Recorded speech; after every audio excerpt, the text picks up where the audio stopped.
E aí, pessoal, tudo bem com vocês? Bom, conforme prometido, vamos então à questão número 2, tá? Da nossa S, que trata da liquidez corrente e o índice de liquidez seca, tá? Então, primeiro ponto a prestar atenção é que ele quer de 2023, tá bom, pessoal? E não 2022, tá? Então, qual é a principal diferença entre os dois, pessoal? A sua liquidez corrente, ela vai pegar o total do seu ativo a curto prazo, tá?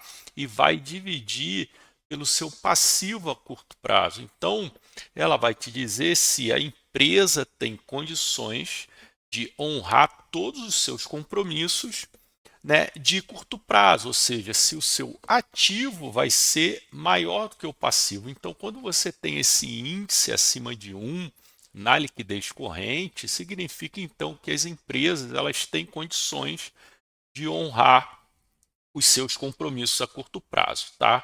A liquidez seca, pessoal, é muito parecido, tá? Só que ela diminui aqueles ativos que são menos líquidos, ou seja, que você ainda vai ter que vender para honrar seus compromissos, né? Então, normalmente eles tiram os estoques e as despesas antecipadas, né? Então, eles vão atrás somente do teu caixa, investimentos, se você tiver alguma grana ali guardada, e o teu contas a receber, tá, pessoal? Isso por quê? Porque se esse dado for menor que 1, ou seja, for abaixo de 1, a empresa vai precisar então vender seus estoques para poder honrar seus compromissos, né? E detalhe, vender seus estoques, né, com a margem operacional que normalmente ela vende, né? Não com desconto, porque senão de repente ela vai ter menos caixa, e o índice vai ter então um valor abaixo de 1, tá, pessoal? Então, coloquem na cabeça, você vai sempre comparar o resultado se está acima de 1 ou abaixo de 1. Acima de 1, legal, a empresa tem condições de honrar seus compromissos, abaixo de 1 já causa uma certa preocupação, e aí você vai ter que analisar então outros índices, tá bom, pessoal? Então, vamos aqui ao exercício, né? Eu já tenho aqui a resposta, tá? Então, liquidez corrente é ativo circulante sobre o passivo circulante, deu 1,5. E a liquidez seca, aquilo que eu falei, você retira os ativos menos líquidos. Então você vai diminuir estoques e despesas antecipadas e também vai dividir pelo passivo circulante, né? Vejam aqui que deu 0,8, tá?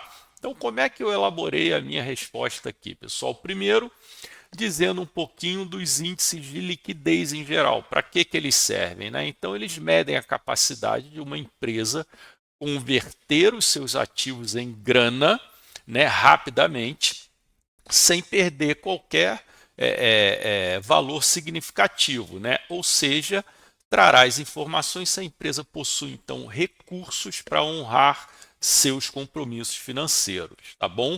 Como pagamentos a fornecedores, salários e impostos, né? Então são aqueles compromissos de curto prazo, tá?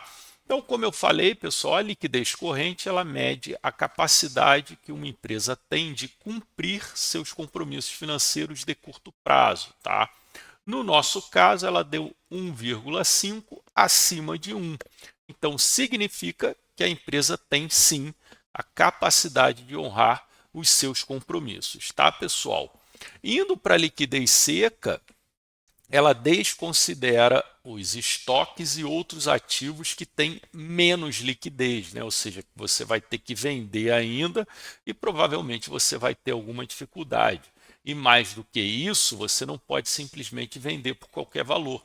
Você vai ter que vender, né, por um valor que tenha que dentro dele, né, a margem esperada para então transformar isso em lucro e transformar isso em caixa. Tá bom, pessoal? Então, no nosso caso, ela ficou em 0,8.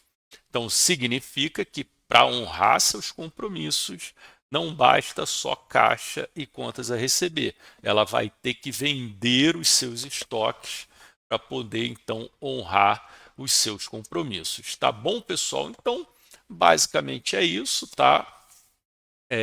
Eu acho que aqui a gente não tem qualquer dificuldade, mas vale aqui o ponto de atenção para vocês tomarem cuidado na hora de interpretar, tá? Nesse caso aqui, como é que funciona no dia a dia? Os bancos teriam um pouquinho mais de cuidado na hora de fazer um empréstimo para essa empresa, né? Ou limitar o limite de crédito da empresa na hora, então, dela pegar algum endividamento, tá? Para ir em diante, tá bom, pessoal? Então, normalmente os bancos usam isso para análise de crédito e para ver a liquidez da empresa. Tá legal, pessoal? Volto com vocês no próximo vídeo com a questão 3. Um abraço, tchau, tchau.